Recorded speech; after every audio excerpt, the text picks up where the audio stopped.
Hi, Zarin here, developer advocate at Voiceflow.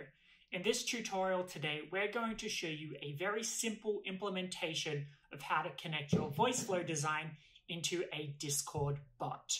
I hope you enjoy, and let's jump right in.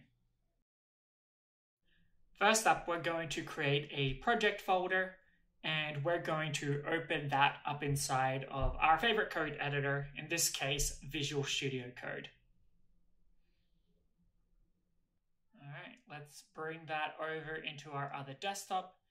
This demo today, we will be using a D&D conversation, and this is what we will be bringing into our Discord bot. If you haven't already, do make sure that you have gone ahead and created a Discord bot inside of their developer platform. We're going to be using the bot token from this in order to connect our app into a Discord bot. All right, jumping back over to Visual Studio Code, let's go ahead and create an index.js file. And then we're going to install some packages. The first package we're going to install today is a library called discord.js. And in this case, we're going to download the version 12.5.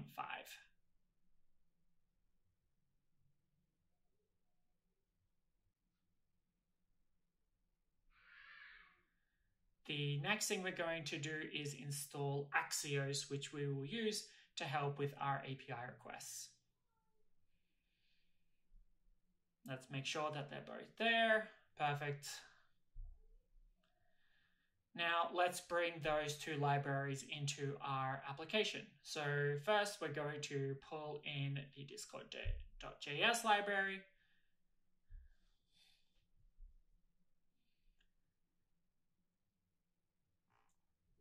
And then we're going to pull in our Axios library.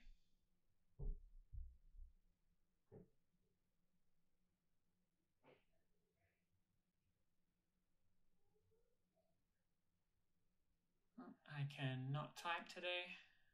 All right. Next, we're going to create a Discord client. And we're going to have that be a new instance of the existing Discord client object.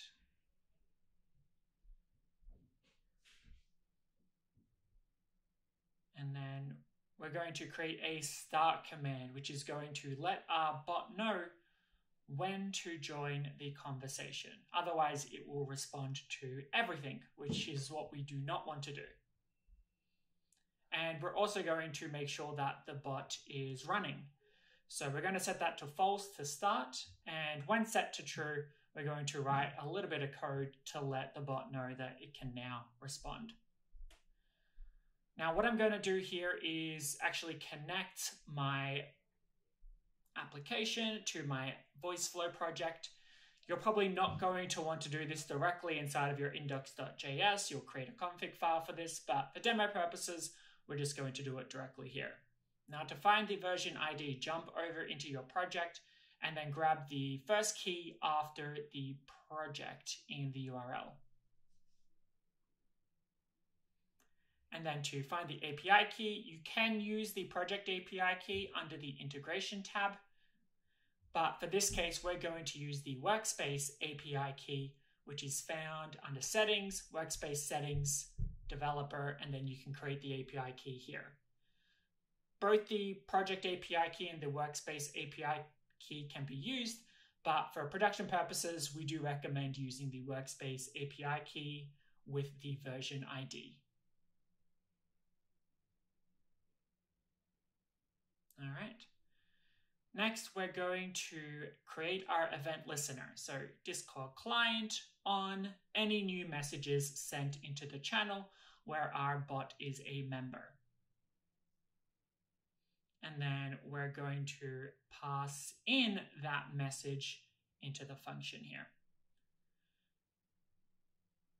So the first couple of pieces of criteria we want to set in order to not break things is we want to make sure that whoever is sending the message, in this case, if the message is being sent by the bot, we want to exit out of this function because we do not want the bot, talking to itself.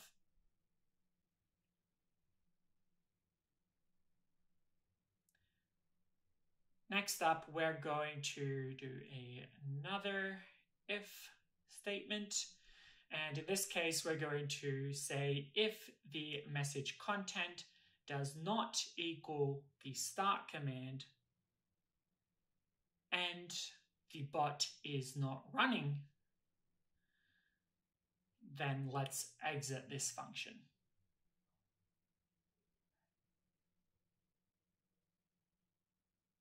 Again, this is saying that the bot is not in the conversation, so do not respond. Now, one piece of information we're going to need is the user ID. And to get that is very simple. You just pass in the author of the message into that variable. Now, let's go ahead and create our API request. We're going to call that interact, and we're going to pass in the user ID and the request, which we will define later in this project. All right, and so we're going to create a new variable called response, and that response is going to be what we get back from the API call we're going to make with the Voiceflow interact endpoint. So the method for this is a post, because we're going to send some information into the dialog manager. And actually, just to show this, I'm going to jump over to our developer documentation, jump up to our API reference, and then go ahead and jump to our interact documentation. Here you can get some examples of different kinds of requests.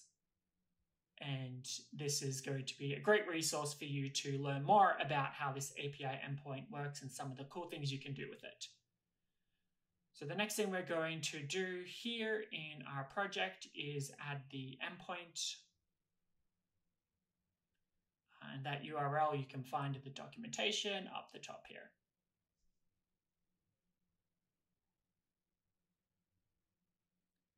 And we are going to want to pass in our own user ID and version ID values into this endpoint. So let's go ahead and add the user ID.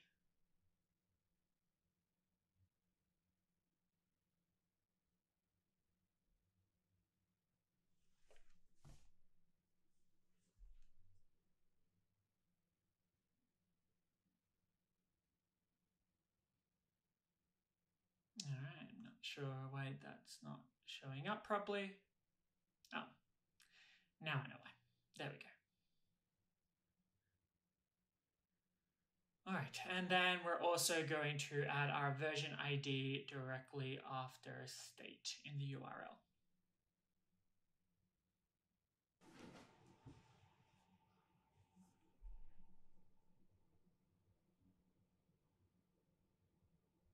Let's make this window a little bigger so you can see everything.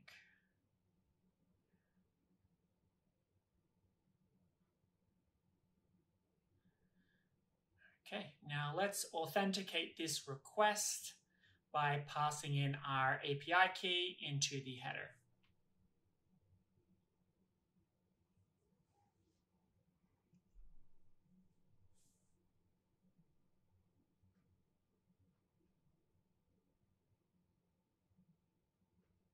And then we're going to pass in the request as well.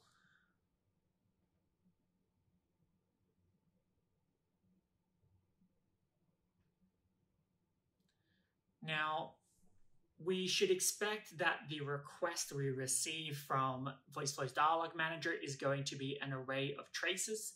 And so we are going to loop over this array to determine what trace type is getting returned. And based on that trace type, we're going to map it to a specific command. So the two trace types we're going to be looking for in this demo today are the most basic trace types, which is a speak and a text trace. And these are going to correspond to a text and speak block inside of your Voiceflow project. So if either of these get returned, we're going to send the message that we receive directly into the channel, delivered by the bot.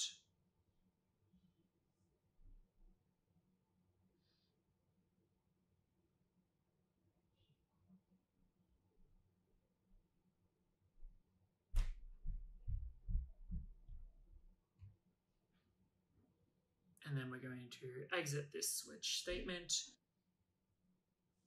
Otherwise, if we receive a end trace, which means the conversation is over, then we are going to return false, which we will use later with our isRunning variable.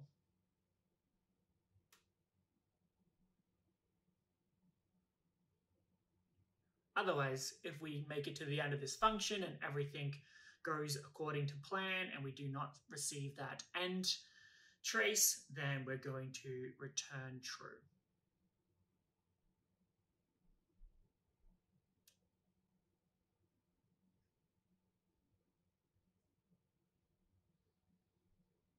Okay, now that our interact function is completed, let's go ahead and add it into the behavior of the bot. So the first thing we're going to do is say, if the bot is running, then let's check if the message content is equal to the start command. If it is, we are going to send the launch command into the API request, which is going to tell Voiceflow that this is launching to send the first message, the first step, as a response. Otherwise, for every subsequent request, we're going to write a specific message, passing in the user ID. And then for the request itself, we are going to have a trace type. In this case, we're going to say speak. Actually, we're going to call this text instead because we are building a chat experience.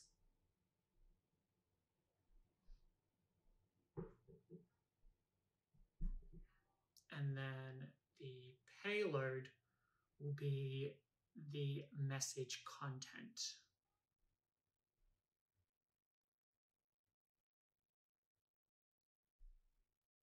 Now, if the bot is not running, so we receive that end trace, then what we're going to do is hard code a response directly to the channel to let the user know that this bot is no longer running and that if they wanted to restart it, they should send in the starter command once again.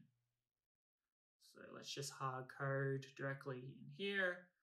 Try again by saying the starter command. Okay. And I think that's it. So let's quickly take a look at our project. This is a very simple demo. There's obviously a lot of different behaviors you would want to introduce into this application depending on how many people are in the channel and how you want it to run and some of the other cool things you can do, but let's just get it running. And I did notice that I have missed the bot token, which is going to connect this app into my Discord bot that I created. So to do that, type in discord client.login and go ahead and grab that bot token and paste it directly here. And again, you're probably going to have this live inside of a config file, not in your index.js. All right. And so make sure you save your project and jump back into your terminal. We're going to go ahead and clear our terminal here too. make it clear, and then run node space index.js. Let's head over to Discord. You can see here that my assistant is online. Let's go ahead, type in that starter command. And then let's respond. And you can see now I am having that back and forth conversation with the Voiceflow assistant. And at the end, I get that hard-coded try again by saying the starter command. There you have it. Thank you very much for watching this video. And again, if you have any questions, feel free to reach out to the team. Don't forget to subscribe to this YouTube channel where you can access all of our videos on developer integrations, but also on how-tos as it relates to our creator tool. I look forward to hearing more from you and seeing what you decided to build. Thank you very much and take care. Bye.